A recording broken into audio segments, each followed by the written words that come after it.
Is this disrespectful to the dead? Is there a certain level of sacrilege in doing this? Probably.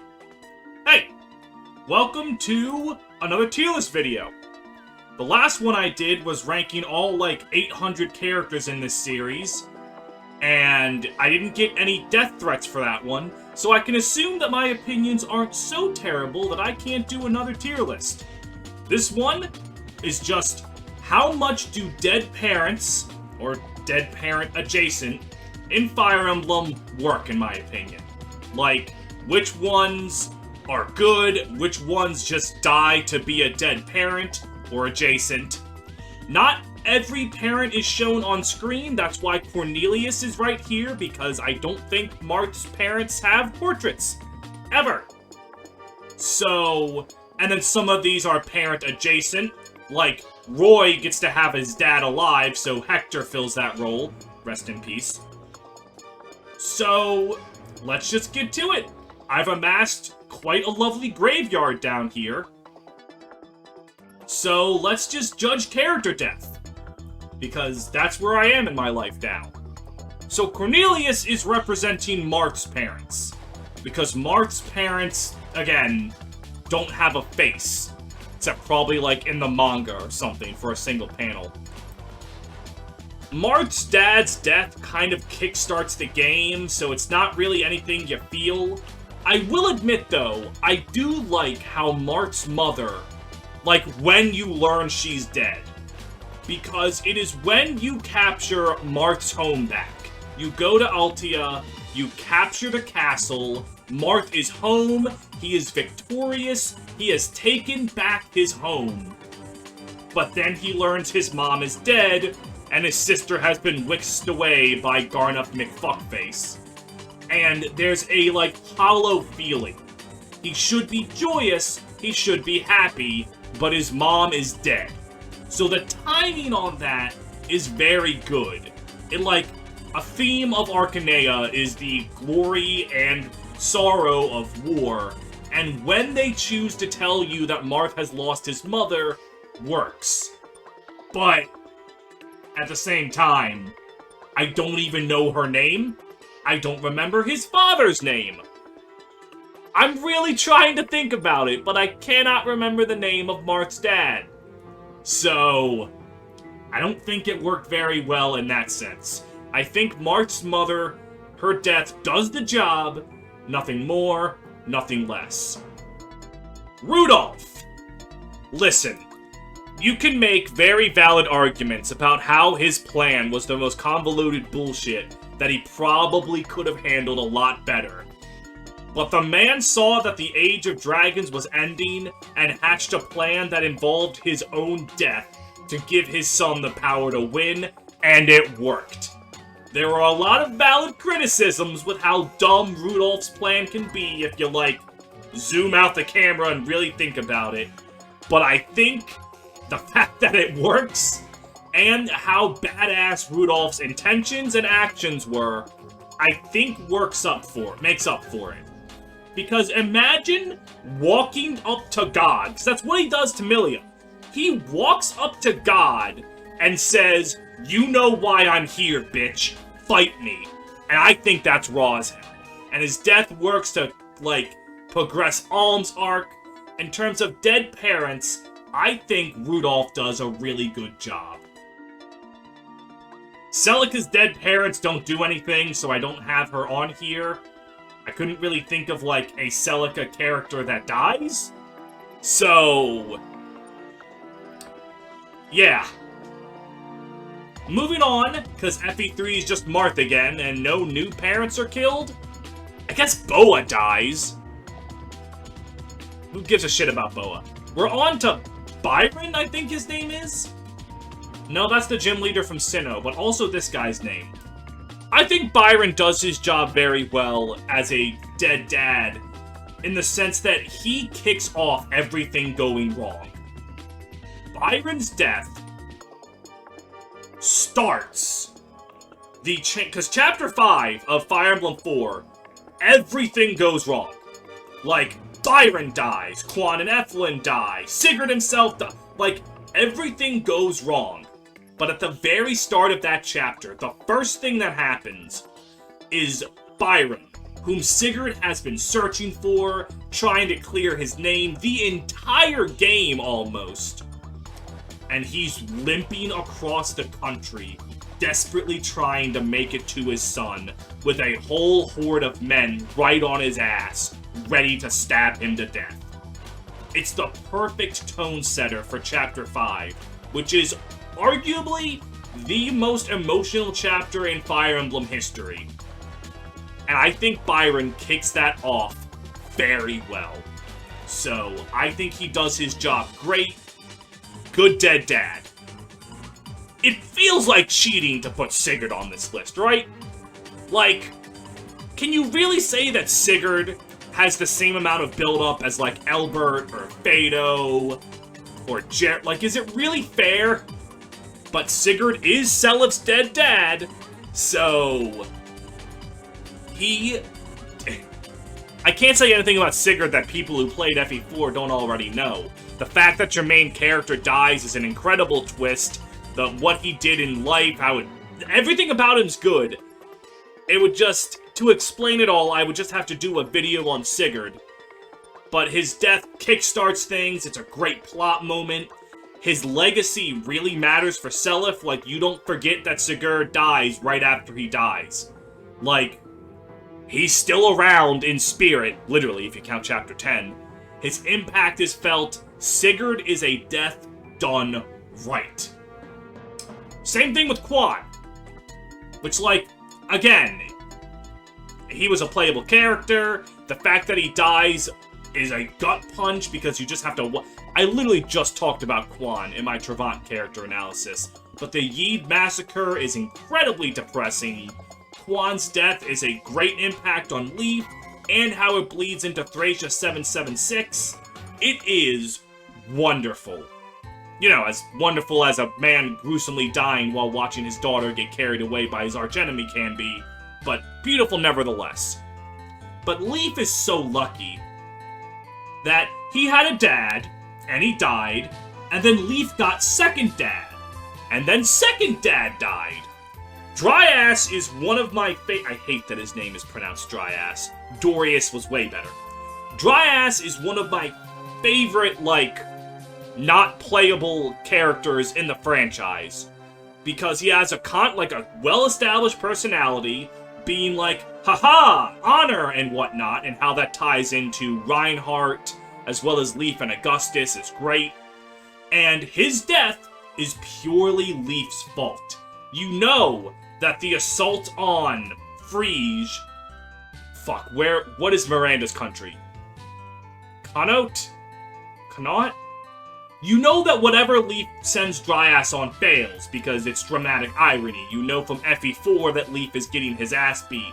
So you know the entire conversation Leaf is talking to Dryas, you know he's sending him off to his death. And you're like, Leaf, stop. And Leaf doesn't stop, and that has dramatic implications on Leaf's character, on everything. My only problem with Dryas's death is that Selphina doesn't talk about it at all. And, like, that's his daughter. You would think she would get, like, a scene, but nope. Thracia character. But still, absolutely amazing. Hector, again. FE7 basically existed as Ellawood and Hector were just, like, throwaway characters in FE6. Like, Ellawood was alive. He was mentioned in, like, 2 supports with Marcus about how he got a flower for his wife and how he had no knights his age, even though Lowen was there at FE7. And then Hector just existed to die. And then he was mentioned in 1 support with Astolfo, giving a neat little backstory about Astolfo. But, like, they were throwaway characters. And then FE7 made you care about them. So, Hector benefits from that.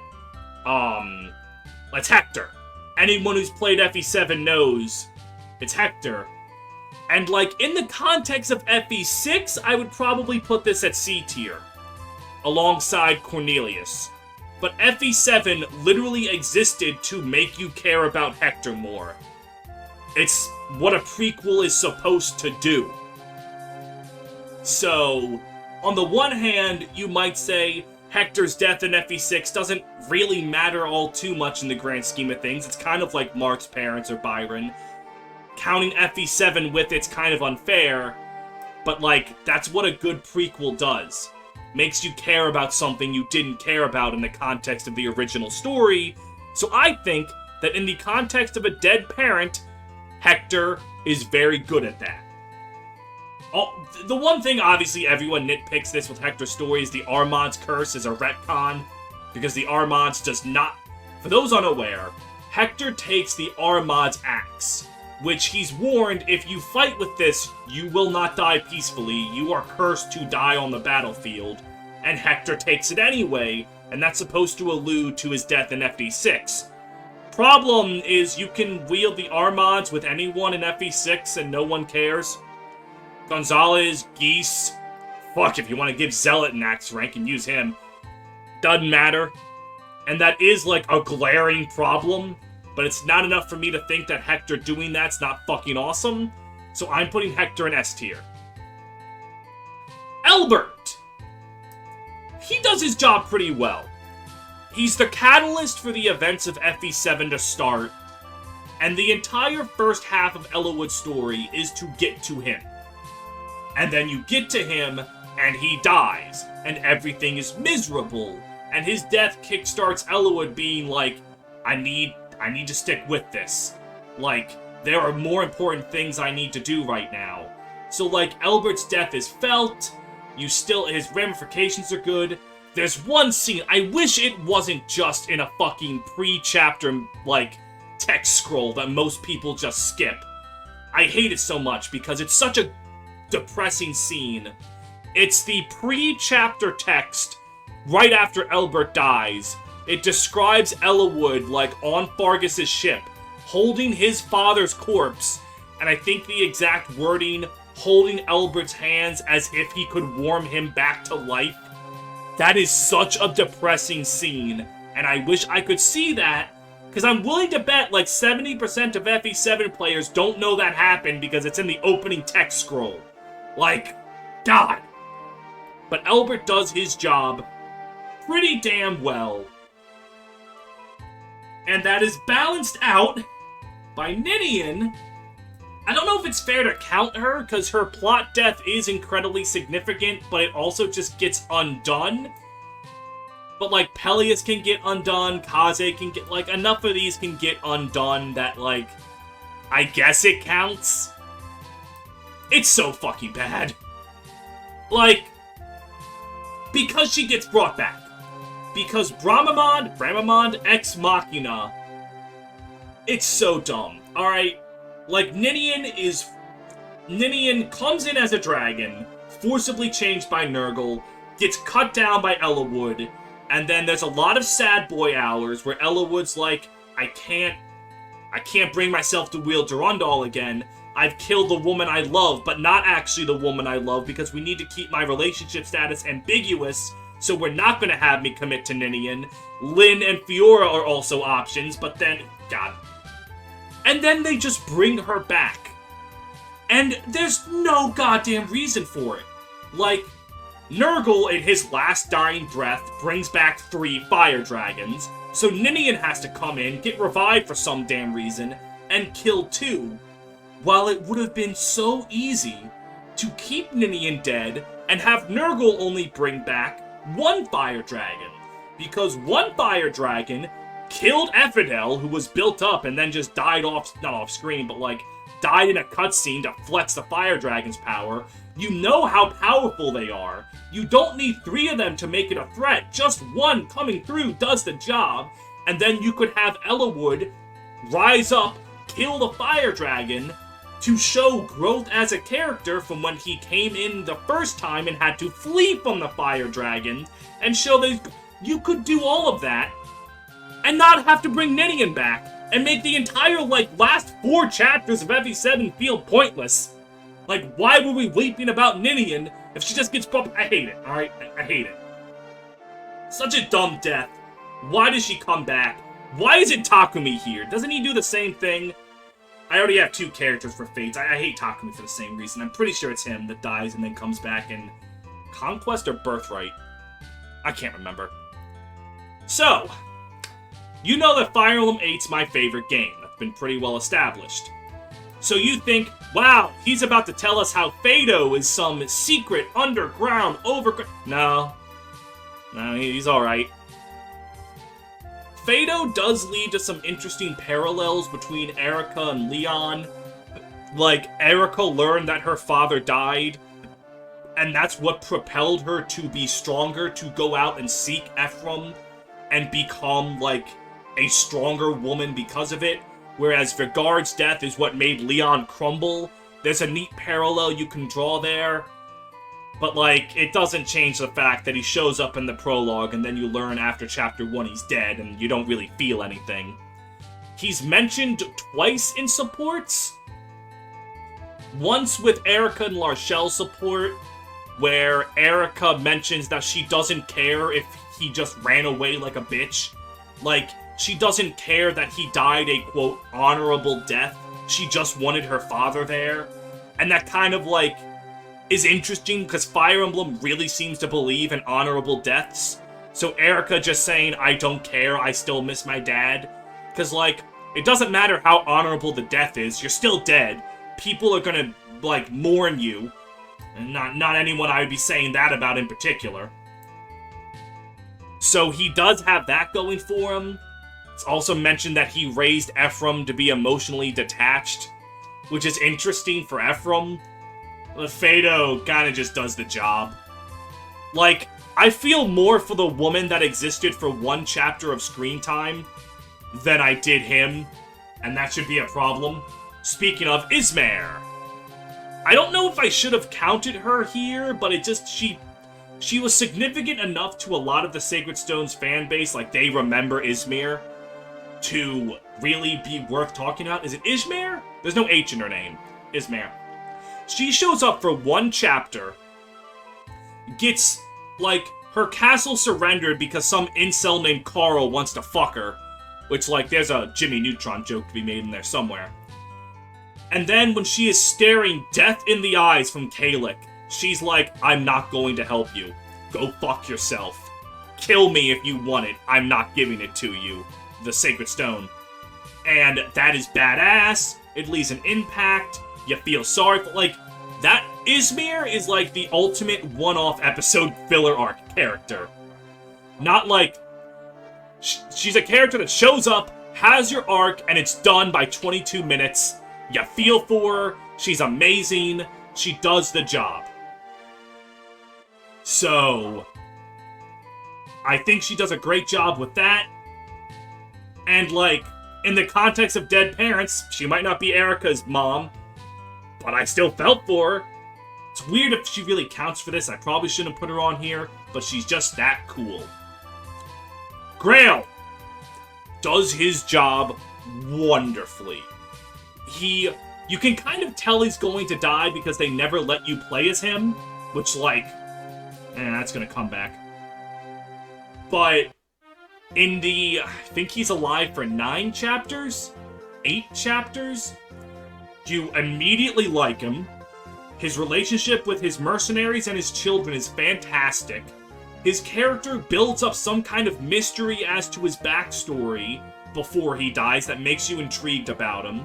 His death is felt for the entirety of Tellius. Like, Grail's impact is felt the entirety of both games. He is done fantastically. He takes his job that he was supposed to do and does it really well. Grail, fantastic character from start to finish. Even if that start to finish is very short. I'm gonna be honest with you here.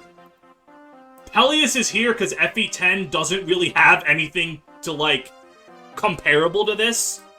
Micaiah's like a grown woman, or, well, not grown woman, but, like, her parents or their deaths don't really matter or happen during the story. Alencia's parents are already dead, that's from Path of Radiance. Ike's dad is still dead and still being talked about. So for the only comparable character death I could think of for FE10 is Peleus. And even then, it can get erased. It's still good. I'm gonna put it an A. Peleus is a very interesting character, as from start to finish, he's just a pawn. He is a tool to be used by other people, and then, when he finally stands up and is like, I'm going to kill myself to protect my country, I'm going to do something for them, it doesn't even work. Like, Peleus is incredibly depressing, but like, in a good way. There's also the fact that he's not really, the Prince of Day. Like, there's a lot of good things about Peleus to learn through lore. You have to beat the game once to do it, which, woo, Radiant Dawn, how it handles its script, so smart, so clever, not needlessly convoluted bullshit. But Peleus is very good. His arc in part 1 is really good. The only thing keeping him from S is that blood contracts are the dumbest fucking plot point in the franchise. Like, actually, I fucking hate blood contracts. They butcher Naesala's character, they butcher Peleus, I hate them. But that is not really a slight on Peleus, it's a slight on Radiant Dawn thinking blood contracts were a good idea. And that is content for a whole nother video if I really wanted to bitch. But I don't really like making videos where I do nothing but bitch. Emerald. Here's the thing, alright?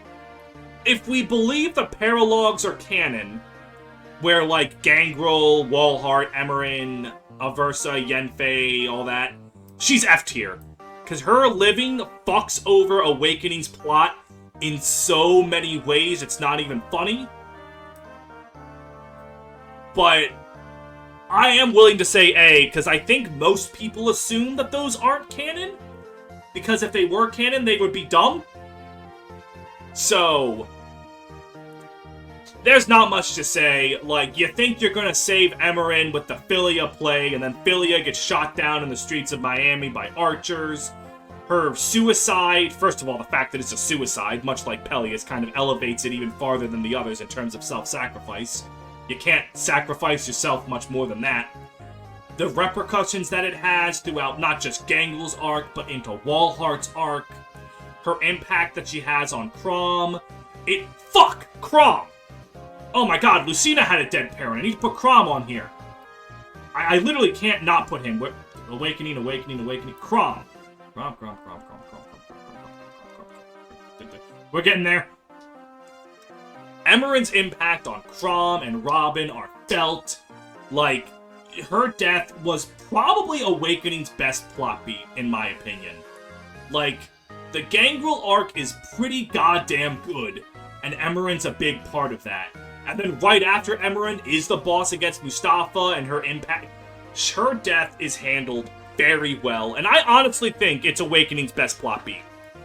Which is why, if she doesn't die in the paralogs, that'd be really fucking dumb. Or no, it's like Xenologs? Who fucking cares? They gave us Priam, and Priam was pretty fucking cool, but other than that, ugh. Alright, now Chrom. This is not how I like Chrom as a character. This is purely about how he works as a dead parent. And I think that that's really good for him. Like, Lucina coming back from a destroyed future where Chrom dies, and you see his death in the opening bit. It's not the prologue, it's some other log. Awakening had too many logs. And like, you know, oh my god, Chrom's dying, but he's saying it's not whoever he's talking to's fault. It creates a mystery, and as you play through the game and you see how Robin is forced to act with Valadar, you start to realize what's going to happen to Chrom and how his death impacts Lucina, and it is handled very well. In that sense, as a plot device for Lucina, I think Chrom does his job pretty well. It's actually making me think maybe I was a little too hard on him when I did my tier list ranking every character in the franchise. I put him in D. I like him as a character. I don't like... he might be better than I give him credit for. Maybe I need to replay Awakening and read its cutscenes again. But I think as a plot device, he works pretty well. I need liquid because my throat is as dry as the Sahara. Alright. Onward to Fates. Makoto! Like Fado, she does her job well. She's mentioned in a few supports. I think it's with Orochi. I think? She exists to die. You kind of like her before she dies, but not to the extent that you do Grail or Emerin. She's alright. I can't think of anything good or bad to say about Makoto. So, take that for what you will. She did her job okay. Kaze is just fucking weird, alright? Like, I don't think it's handled well. I'm putting him in D. Why? Why does he die in Birthright? Like, why did you need to have him potentially get killed off? What purpose does it serve? It just doesn't do anything. And it's so weird. No other death is like his where you just need to get a good support with someone before a certain point. Like, it's so weird. Kaze isn't even that important. Like, I think he exists in a few Birthright scenes. Like, he's not a nothing character. Lilith. Speaking of nothing characters, wait a minute. Where is she? I am learning that I definitely forgot a few. Lilith. That's Fiora. Lilith. Oh, I gotta... Was it literally just because they killed Lilith off in Conquest so they needed to do something for Birthright? Was that it? Like, does anyone... if someone can tell me the purpose behind Kaze, please tell me. I don't get it. Just like I don't get Lilith. Why does she die? It's at such a nothing chapter where you're running away from rock people. And it's actually a really cool set piece in terms of gameplay. But you're just running away from rock people. And then a dinky-ass little pebble comes flying for Corrin. And Lilith fucking Mr. President's it. Did anyone cry when she died? Did anyone feel anything? Because I'll tell you what I felt. I laughed. That was the moment I truly gave up on Conquest. Which, I know, Conquest's story had a lot of stupid things before that. But Lilith dying is where I realized, oh, this isn't going to get any better. And I fucking laughed. It's a fucking pebble. She died. At least, like, these other characters died of interesting things. I think. What the fuck did... I need to replay Fates. Lilith was so fucking dumb. Why? It's a pebble. A fucking pebble. She died to rock throw. Oh, God. Gerald's cool as fuck. He is basically Grail if Grail had more screen time. Like, his relationship with his child is fantastic. He's got a fun personality. And his death line really gets me. If I'm remembering it word for word, it's, I'm sorry, I'm gonna go ahead of you like normal mercenary slop. But then he says, who would have thought the first time I saw you cry, it would be for me? I'm sad, but a little happy. And that opens the door for all kinds of interpretations. Like, first of all, Byleth is starting to show emotion, something they didn't do before. It makes you think, did Gerald not know that his child loved him? Did Gerald really not, did he have self-doubts that Byleth even loved him because he never saw them show emotion? And, like, seeing them mourn for his death makes him oddly, it makes him realize they did care? Like, that opens the door for so much great angst. And it's one of the reasons why when people say Byleth is like a nothing avatar, I get it, but I can't say I hate Byleth when they have a great scene like that with Gerald. And Gerald's backstory is really interesting. He's got a lot of mysteries that aren't quite in your face, like explained, like his age. I think Geralt is wonderful. Fantastic dead dad. Rodrigue had everything going for him except being playable. Because in lore context, Rodrigue being the death that makes Dimitri, like, snap out of his, My Chemical Romance phase, works. Because Dimitri cares about Rodrigue a lot. The player doesn't. Like, Rodrigue was around for a few scenes, but he didn't really have enough time to sink in for the player. The game feels much stronger about Rodrigue than the player does. And he is an interesting character. I like that he's not exactly an evil father or a wicked man. He's just a little out of touch in things, and the way he interacts with Felix is really good. The way he interacts with Dimitri is really good. And there's a lot of interesting things you could have done with Rodrigue if, I don't know, you made him playable and let him support with people so the player could care about him too.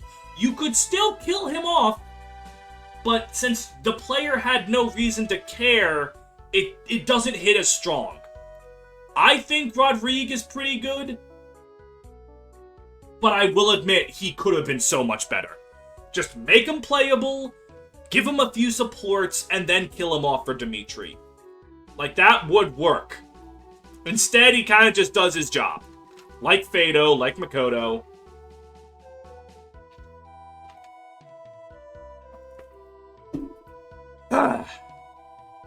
This woman spends more time dying than being a character. Like, she shows up, is alive for 2 chapters, I think? And then she spends 5 minutes dying! Like, I remember when the game came out, I was messaging my friend Alexa, and I just went, "This bitch is still dying?" And he was like, yeah, he immediately knew what I was talking about. Like, and then she's dead. I don't know if did she even ever get mentioned again? Maybe in like a Vander support or something? I'm not sure. Like this one, I'm not an Engage aficionado, so I don't know. But like, I don't remember her really coming up again. And then she does come back, like, at the end of the game, as like a zombie Trails in the Sky 3rd kind of deal, where like she's real but she isn't. That's weird. And then she dies again, and then spends another 5 minutes dying. Like, Jesus, and I don't care about her anymore the second time. Like, you learn that she adopted Alir, which, like, I guess, good for her. I still don't fucking care. I have no reason to care. She just, I think the second time she died, I literally just pulled out my phone and just started looking through Twitter, because I didn't give a shit. I'm like, there's no fucking way they're doing this again. And then they did. I'm just like, Jesus Christ. She's alive for 12 minutes and spends 10 of them dying. Oh my god.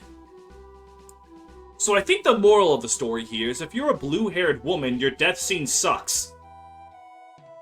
I think that's the real takeaway from this. Yeah, honestly, I think Fire Emblem mostly handles character death in the story really well. Like, sure, there are some, in my opinion, pretty big problems, but for the most part, they're forgettable at worst or really impactful at best. Like, obviously this is not, like, my opinions on them as characters.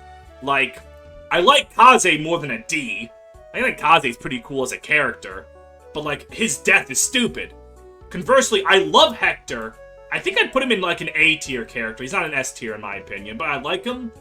Like, but as death goes, Fire Emblem tends to sell it really well. The only problem is that they don't let you control a lot of the characters that they could've, which means that their impact isn't felt as much. Like, Final Fantasy VII, you got to use Aerith. If you were training her, using her, eat shit, she's dead. Final Fantasy does that really well in games that aren't Final Fantasy IV. Like, and even then, Tella is really good in how he dies. It's just that everyone else dies but doesn't in that game. I do think in-story character death is something that Fire Emblem does really well. If you were to put a gun to my head and tell me an RPG series that does it the best, I would probably say Final Fantasy. Probably. But in general, I think Fire Emblem does it really well. So, there you go. Is there anyone, like, obvious I forgot? I guess Diamant's dad and Ivy's dad. I don't care about them. Yeah, I can't think of anyone in Arcanea. Boa, I did forget Boa. Let me know. This was fun to make. I like making tier list videos. I just kind of made the one as a shitpost that turned into a 2.5-hour video that got demonetized by YouTube because I guess my opinions were just that goddamn terrible. Surely that won't happen again.